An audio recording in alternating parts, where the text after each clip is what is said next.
তোমরা যারা ক্যালকাটা ইউনিভার্সিটি সহ রাজ্যের বিভিন্ন বিশ্ববিদ্যালয়ে বিএ ইতিহাস জেনারেল বা পাশে পড়ছো 6 সেমিস্টারে, তোমাদের যে ডিএসসি B2 পেপারটি রয়েছে ইউরোপের ইতিহাস, এই পেপারটির একটি ইম্পর্টেন্ট প্রশ্ন ধ্রুপদী সাহিত্যের পুনরাবিষ্কার। দেখো প্রশ্নটি দেখো, ধ্রুপদী সাহিত্যের পুনরাবিষ্কার কিভাবে ইউরোপীয় রেনেসাঁসকে প্রভাবিত করেছিল।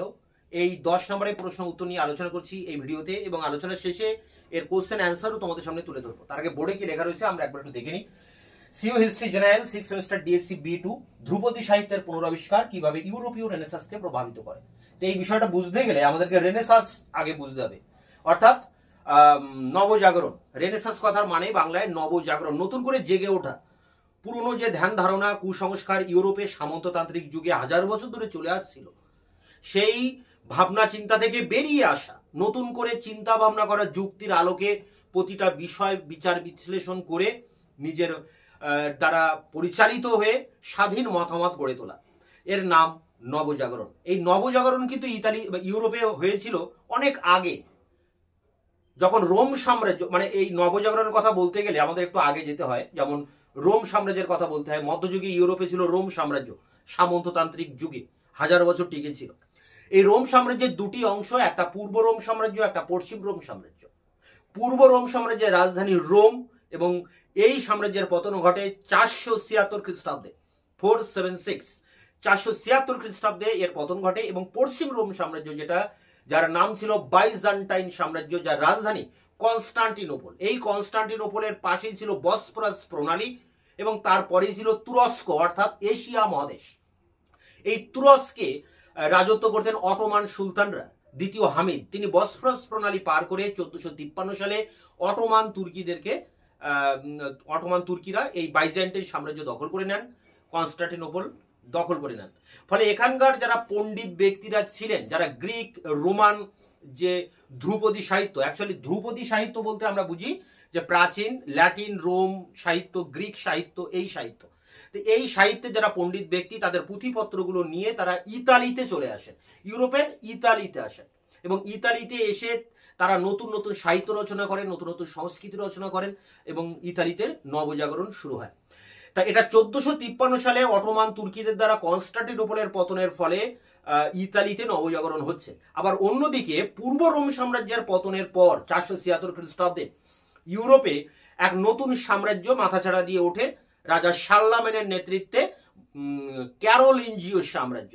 এই ক্যারোলিঞ্জিয় সাম্রাজ্যেও কিন্তু সাহিত্য, শিল্প, দর্শন এর পৃষ্ঠপোষকতা করা হয়, এবং এগুলোর বিকাশ ঘটে। অর্থাৎ ইউরোপে নবজাগরণ প্রথম দেখা দেয় ক্যারোলিঞ্জিয় যুগে, যেটা পূর্ব রোম সাম্রাজ্যের পরবর্তীকালে, 476-এর পরবর্তীকালে। এরপরে দ্বাদশ শতকে নবজাগরণ একটা দেখা দেয়, আর শেষে চতুর্দশ শতকে ইতালিতে নবজাগরণ হয়। এবং এই নবজাগরণের কালে কেন ইতালিতে প্রথম হলো, কারণ ইউরোপের এই সমস্ত পণ্ডিত ব্যক্তিরা যারা কনস্টান্টিনোপল থেকে তারা পালিয়ে এসে তারা ইতালিতে আশ্রয় নেয়। ইতালিতে কাদের কাছে আশ্রয় নেয়? ইতালিতে আশ্রয় নিয়েছিল ইতালির ফ্লোরেন্স এবং ভেনিস, এই দুটি নগর রাষ্ট্রের বণিকদের কাছে। কারণ এই দুটি প্রজাতান্ত্রিক শহর ছিল, এবং এখানে বণিকদের প্রাধান্য ছিল এই নগর দুটিতে। তারা ব্যবসা বাণিজ্য করতো অনেক আগে থেকেই প্রাচ্য দেশের সাথে, এমনকি ভারতবর্ষের সাথেও তারা বাণিজ্যিক সম্পর্ক গড়ে তুলেছিল আরবের বণিকদের মাধ্যমে। এই বসফরাস প্রণালী দিয়ে তারা ব্যবসা বাণিজ্য করতো। ইতালির এই ফ্লোরেন্স এবং ভেনিসের বণিকেরা, তাদের হাতে প্রচুর অর্থ ছিল, তারা চাইছিল সমাজের সম্মান। সেই সম্মান পাওয়ার তাগিদে তারা শিল্পকলার পৃষ্ঠপোষকতা করেন, পণ্ডিত ব্যক্তিদের আশ্রয় দেন। এই গ্রিক রোমান পণ্ডিত ব্যক্তি যারা কনস্টান্টিনোপল থেকে এলেন ইতালিতে, তাদেরকে আশ্রয় দেন এবং তাদেরকে অর্থ সাহায্য দেন।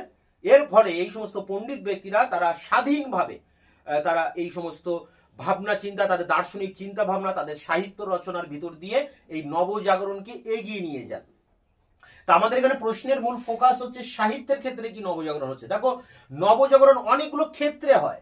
একটা সাহিত্যের ক্ষেত্রে হয়, একটা শিল্পকলার ক্ষেত্রে হয়, যেমন আমরা চিত্রকলার ক্ষেত্রে হয়, স্থাপত্য ভাস্কর্যের ক্ষেত্রে হয়, যেমন Leonardo da Vinci Last Supper, Mona Lisa এঁকেছিলেন। মাইকেল অ্যাঞ্জেলো, যিনি মূর্তি তৈরি করেছিলেন, অনেক গির্জার নকশা তৈরি করেছিলেন। এছাড়া রাফায়েলের নাম বলতে পারি। বিজ্ঞানীদের ক্ষেত্রে পরবর্তীকালে আমরা কেপলার, কোপারনিকাস, নিউটন, গ্যালিলিও, এনাদের কথা বলতে পারি। সাহিত্যের ক্ষেত্রটা নিয়ে আমাদের আলোচনা, যে প্রাচীন গ্রিক রোমান সাহিত্য কিভাবে এই সময় মাথাচাড়া দিয়ে উঠছে, সেটাই আমাদের ফোকাস। দেখো, ইতালির রেনেসাঁস নিয়ে আলোচনা করতে গেলে একটা বিষয় বলতে হয়, তার নাম মানবতাবাদ। এই নবজাগরণের ব্যক্তিরা, যাদের হাত দিয়ে নবজাগরণটা এসেছে, যারা নতুন করে ভাবনা চিন্তা করছে সবকিছু, তারা মানুষের জয়গান করেছে। এর আগে হাজারো বছর ধরে মানুষকে ধর্মের দ্বারা বেঁধে রাখা হয়েছিল, গির্জায় প্রতিটা মানুষ আবদ্ধ ছিল, তার উপরে ঈশ্বরকে চাপিয়ে দেওয়া হয়েছিল, বলা হয়েছিল ঈশ্বর তাকে নিয়ন্ত্রণ করে, তার স্বাধীন কোনো সত্তা নেই মানুষ, অর্থাৎ মানুষ ধর্মের বেড়াজালে আবদ্ধ। কিন্তু এই প্রথম মানুষের জয়গান করা হচ্ছে, বলা হচ্ছে মানুষ স্বাধীন, মানুষের উপরে কোনো ধর্ম চাপিয়ে দেওয়া নেই, বা মানুষ কোনো ধর্মের দ্বারা বশবর্তী নয়, ঈশ্বর দ্বারা নির্দেশিত নয়, ঈশ্বরের দ্বারা পরিচালিত নয়, মানুষ মুক্ত স্বাধীন। অর্থাৎ মানুষের জয়গান করা হচ্ছে, মানুষের পায়ের শিকলটা ভেঙে দেওয়া হচ্ছে, ফলে মানুষ মুক্ত হচ্ছে, মানুষকে স্বাধীনভাবে মানুষের ভাবনা চিন্তা করার সুযোগ আসছে, এবং তার প্রচার করা হচ্ছে। কারা করছেন? মানবতাবাদীরা, অর্থাৎ মানুষের জয়গান যারা করছেন। তাই রেনেসাঁস এবং মানবতাবাদ একই বিষয়, পাশাপাশি দুটি জিনিস, মানে দুটি জিনিস হলেও একই বিষয়, একে অপরের সাথে রিলেটেড, পরিপূরক। তা এই ইতালিতে কেন নবজাগরণ হয় সেটা আমরা জানি, এবং কোথায় হচ্ছে বিশেষভাবে? ফ্লোরেন্স এবং ভেনিস এবং ইতালিতে সাধারণভাবে হচ্ছে। তা এটা প্রশ্ন হয়। আবার ইতালিতে কেন নবজাগরণ হচ্ছে সেটা আবার প্রশ্ন হয়, ঘুরিয়ে হয়, একই উত্তর। এটা নিয়ে আমি এর আগে বড় 20 নম্বরে কোশ্চেন অ্যান্সার দিয়েছি। মানবতাবাদ কাকে বলে তার উপরে 20 নম্বরে কোশ্চেন অ্যান্সার দিয়েছি। আমাদের মূল প্রশ্ন এখন আমাদের সাহিত্যের ক্ষেত্রে কি আবিষ্কার হচ্ছে পুনরায়। দেখো, ইতালিতে এই সময় কয়েকজন বিখ্যাত সাহিত্যিকের জন্ম হয়, বিশেষ করে এই নবজাগরণের যুগে, চতুর্দশ শতকে বা পঞ্চদশ শতকে। যেমন এখানে প্রথমে বলতে হয় ফ্রান্সিস পেত্রাকের কথা। তিনি 14পদী কবিতা লিখেছিলেন, অর্থাৎ 14 লাইনের কবিতা। এই প্রথম তিনি কবিতা সাহিত্যে একটা নতুনত্ব নিয়ে আসছেন। এছাড়া গদ্য সাহিত্যে আরেকজন মানবতাবাদী কবির আবির্ভাব ঘটে ইতালিতে, যার নাম বোকাচ্চিও। তিনি গদ্য সাহিত্যে নতুনত্ব নিয়ে আসছেন। এছাড়া আরেকজন রাজনীতিবিদের কথা বলতে পারি, ইতালিতে রয়েছেন, যার নাম নিকোলো মাকিয়াভেলি। নিকোলো মাকিয়াভেলির উপরে 5 বা 20 নম্বরের প্রশ্ন আসতে পারে, এর আগের ভিডিও আমি দিয়েছি সেগুলো। তোমরা ইউটিউবে গিয়ে যে কোনো প্রশ্ন সার্চ করলে আমার দেওয়া ভিডিও অ্যান্সার পেয়ে যাবে। যদি না পাও, আমার হোয়াটসঅ্যাপ নম্বর 8327540655 নম্বরে হোয়াটসঅ্যাপ করবে, আমি অ্যান্সারের লিঙ্ক তোমাদেরকে পাঠিয়ে দেবো। তো দেখো, প্রিন্স নিকোলো ম্যাকিয়াভেলি ছিলেন ইতালির একজন মানবতাবাদী রাজনীতিবিদ। তিনি সমগ্র ইউরোপের শ্রেষ্ঠ রাজনীতিবিদ। যেমন ভারতবর্ষের প্রেক্ষাপটে ছিলেন কৌটিল্য, তেমনি ইউরোপে ছিলেন এই মাকিয়াভেলি। তা ম্যাকিয়াভেলি দ্য প্রিন্স বলে একটি গ্রন্থ রচনা করেন, পৃথিবী বিখ্যাত গ্রন্থ। এছাড়া লেখেন ডিসকোর্সেস অন দ্য লিভি। তা এই তিনজন ব্যক্তি ইতালিতে সাহিত্যের ক্ষেত্রে ধ্রুপদী সাহিত্যের পুনরাবিষ্কার করেন, অর্থাৎ তাদের লেখার ভিতর দিয়ে প্রাচীন গ্রিক, রোমান, ল্যাটিন সাহিত্য নতুন করে জেগে ওঠে। গদ্য সাহিত্যে নতুনত্ব আসে, পদ্য সাহিত্যে নতুনত্ব আসে, রাজনৈতিক সাহিত্যের ক্ষেত্রেও নতুনত্ব আসে। এরপরে দেখবো আমরা ইংল্যান্ডের দিকে তাকাবো। ইংল্যান্ডে স্যার ফ্রান্সিস বেকন লিখেছিলেন দুটি গ্রন্থ, অ্যাডভান্সমেন্ট অফ লার্নিং এবং নোভাম অর্গানাম। এই দুটি গ্রন্থ লেখেন। এছাড়া ইংল্যান্ডে এক সমাজ বিজ্ঞানী স্যার টমাস মোর, তিনি লিখেছিলেন ইউটোপিয়া বলে একটি গ্রন্থ, যে গ্রন্থে সাম্যবাদী সমাজের কথা বলেন, সমাজতান্ত্রিক ধ্যান ধারণা, যেটা পরবর্তীকালে কার্ল মার্কস দেখিয়েছেন মানুষকে। সেই ধ্যান ধারণা নবজাগরণের যুগেও ইংল্যান্ডে স্যার টমাস মোরের হাত ধরে তার গ্রন্থ ইউটোপিয়ার ভিতর দিয়ে প্রকাশ হচ্ছে। এছাড়া ইংল্যান্ডে এই সময় একজন কবি ছিলেন, বিখ্যাত কবি জিওফ্রে চসার। তিনি লেখেন ক্যান্টারবেরি টেলস, পৃথিবী বিখ্যাত গ্রন্থ, এবং কবি জিওফ্রে চসারকে অমরত্ব দান করেছে এই গ্রন্থটি। এছাড়া ইংল্যান্ডে এই সময় আমরা অনুবাদ সাহিত্যের বিকাশ দেখতে পারি। অনুবাদ সাহিত্য মানে প্রাচীন যে গ্রিক এবং রোমান যে সাহিত্য, যাকে আমরা বলছি ধ্রুপদী সাহিত্য, তা ইংরেজিতে ট্রান্সলেট করা শুরু হয়, অর্থাৎ ইংরেজিতে অনুবাদ করা শুরু হয়। যেমন এক্ষেত্রে আমরা একজনের নাম করতে পারি অনুবাদ সাহিত্যে, হারবার্ট স্পেন্সার। হারবার্ট স্পেন্সার একটা গ্রন্থ লিখেছিলেন দ্য ফেরারি কুইন, পৃথিবী বিখ্যাত। এছাড়া এই সময়ে ইংল্যান্ডে নাট্য সাহিত্য, অর্থাৎ নাটক লেখা শুরু হয়। নাট্য সাহিত্যের ক্ষেত্রে নতুনত্ব আসে, এবং এখানে কবি মর্লের কথা বলা যায়, শেক্সপিয়ারের কথা বলা যায়। বিখ্যাত নাটক তিনি লিখেছেন।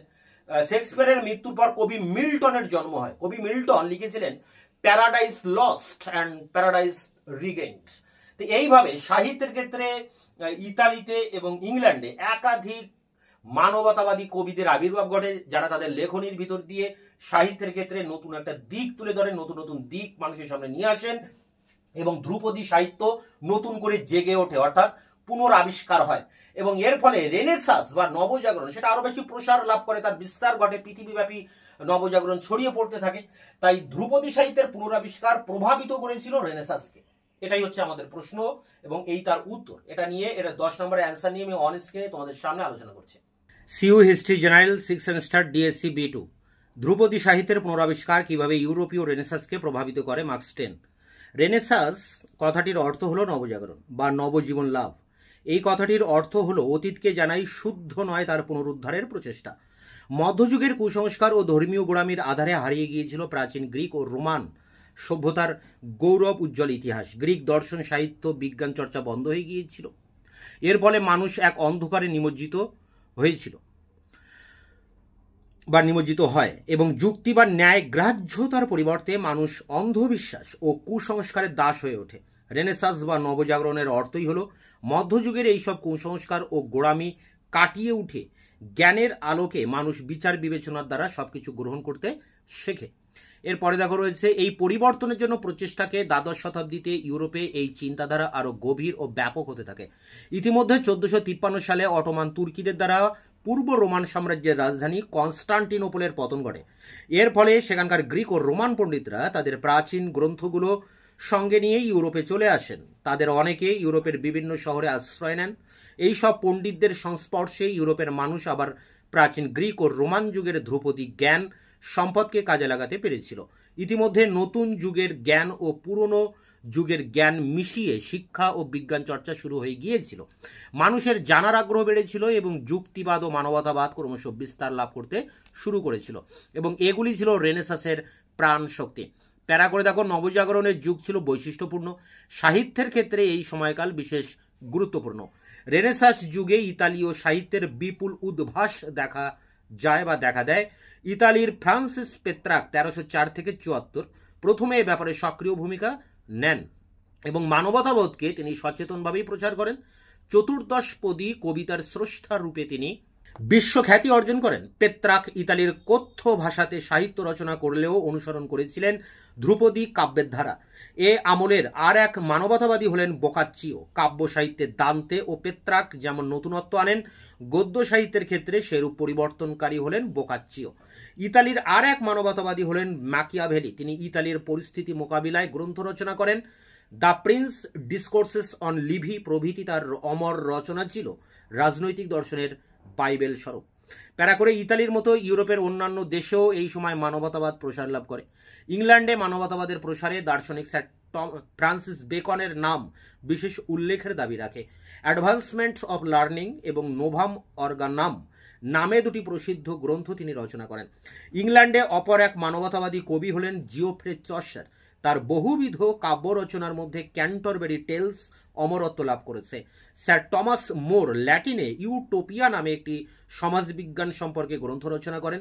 বাস্তব জীবনে এর রূপায়ণ সম্ভব না হলেও এর মধ্যে লেখকের গভীর এক সামাজিক চেতনাবোধের পরিচয় পাওয়া যায়। সমসাময়িক সমাজ ব্যবস্থার প্রতি কটাক্ষপাত করে লেখক সমাজ ব্যবস্থায় নতুন এক দিকের সন্ধান দেন। শেষ প্যারা, রেনেসাসের প্রভাবে ইংল্যান্ডে অনুবাদ সাহিত্যের উদ্ভব হয়। বহু প্রাচীন গ্রিক ল্যাটিন গ্রন্থ এই সময় ইংরেজিতে অনুবাদ করা হয়। সাহিত্যের জগতে ইংল্যান্ডে আবির্ভূত হয় নতুন ধরনের আঙ্গিকে লেখা হারবার্ট স্পেন্সারের ফেরারি কোয়েন। ইংরেজ মানসিকতায় এ আমলে আরো সুন্দরভাবে সাহিত্যের ক্ষেত্রে যা উপস্থিত হয় তা হলো নাট্য সাহিত্য। মার্লো ও শেক্সপিয়ারের নাট্য সাহিত্য ইংরেজি সাহিত্য সমারোহকে এক বিশেষ গৌরবের স্থান দান করেছে। শেক্সপিয়ারের মৃত্যুর পর কবি মিল্টনের জন্ম। মিল্টনের বিশ্ববিখ্যাত রচনা প্যারাডাইস লস্ট অ্যান্ড প্যারাডাইস রিগেইনড। এই ছিল ধ্রুপদী সাহিত্যের পুনরাবিষ্কার কিভাবে ইউরোপীয় রেনেসাসকে প্রভাবিত করে, তার উপরে 10 নম্বরের প্রশ্ন উত্তর। এটি সংগ্রহ করে পরীক্ষার প্রস্তুতি নাও। তোমাদের এই পেপারটির সমস্ত প্রশ্নের উত্তর প্রায় দেওয়া আছে আমার চ্যানেলে। তোমরা ইউটিউবে সার্চ করলে আমার দেওয়া কোশ্চেন অ্যান্সার পেয়ে যাবে।